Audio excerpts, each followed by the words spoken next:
Introducción. Introducción. Hola. Buen día. En este trabajo, presento un análisis criminológico aplicado a un caso ficticio, enfocado en comprender el comportamiento antisocial de un adolescente, identificar sus causas y proponer una estrategia de intervención integral. El objetivo principal no es solo describir el caso, sino analizarlo desde un enfoque criminológico, justificar las decisiones teóricas y proyectar su posible evolución en el tiempo. Presentación del caso. El caso corresponde a Jonathan Jesus Juárez Delgado, un adolescente de 15 años, con secundaria inconclusa, que reside en una zona urbana caracterizada por altos niveles de violencia y presencia de conductas delictivas. En el ámbito familiar, Jonathan pertenece a un hogar monoparental. Su padre abandonó el hogar cuando él tenía 5 años, lo que generó una ruptura importante en su desarrollo emocional. Su madre, por su parte, trabaja largas jornadas, lo que limita la supervisión y la convivencia. Esto ha provocado una dinámica familiar caracterizada por falta de comunicación, ausencia de normas claras, escaso control parental. En cuanto a su historia de vida, desde la infancia Jonathan presentó conductas problemáticas, como agresividad y desobediencia. A partir de los 12 años comienza a relacionarse con un grupo de personas mayores involucrados en actividades delictiva. Su entorno social se caracteriza por la normalización de la violencia, consumo de drogas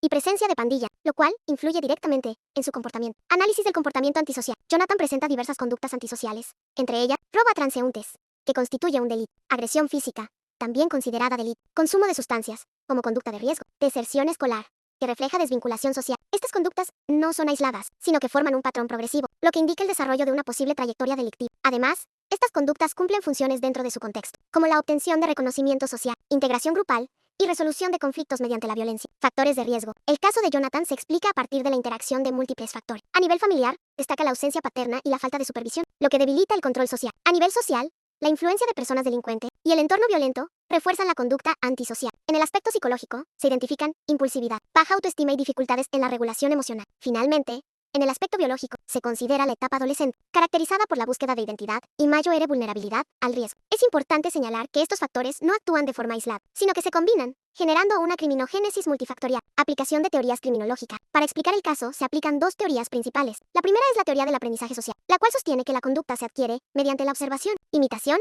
y refuerzo. En este caso, Jonathan aprende conductas delictivas a través de su grupo de pandillas, quienes refuerzan dichas conductas mediante aceptación y reconocimiento. La predicción en el caso de Jonathan es que, si continúa en ese entorno, aumentará la frecuencia y gravedad de sus conductas delictivas, pudiendo evolucionar hacia delitos más complejos. Sin embargo, esta teoría tiene limitaciones, ya que no explica por qué Jonathan era vulnerable a este aprendizaje, especialmente considerando su contexto familiar. La segunda teoría es la del control social, la cual establece que la conducta antisocial surge cuando los vínculos con la sociedad se han roto. En el caso de Jonathan, se observa una ruptura en los elementos clave: apego familiar débil, falta de participación social, escaso respeto por normas. La predicción es que, sin intervención, su desvinculación social aumentará, reforzando su conducta antisocial. No obstante, esta teoría no explica cómo aprendió a delinquir, sino únicamente por qué no lo evita. En conjunto, ambas teorías permiten entender que Jonathan delinque porque aprende estas conductas y no tiene mecanismos de control que lo limiten. Diagnóstico criminológico. Se propone como diagnóstico hipotético el trastorno de conducta, caracterizado por un patrón persistente de violación de normas sociales y derechos de tercero. Este diagnóstico se justifica por la presencia de conductas agresivas recurrente, participación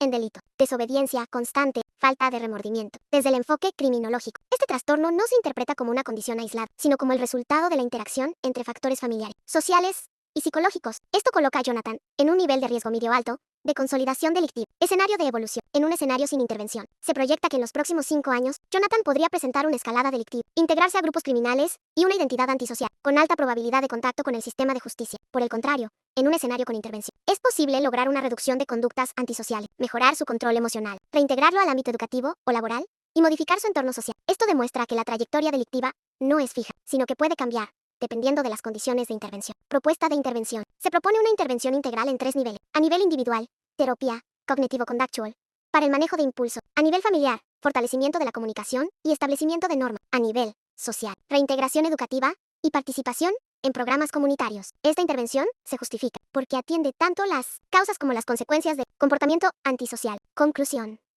En conclusion, el caso de Jonathan demuestra que la conducta antisocial es el resultado de múltiples factores interrelacionados. El entorno social fue el factor más determinante. Sin embargo, la falta de control familiar y los factores psicológicos también influyeron significativamente.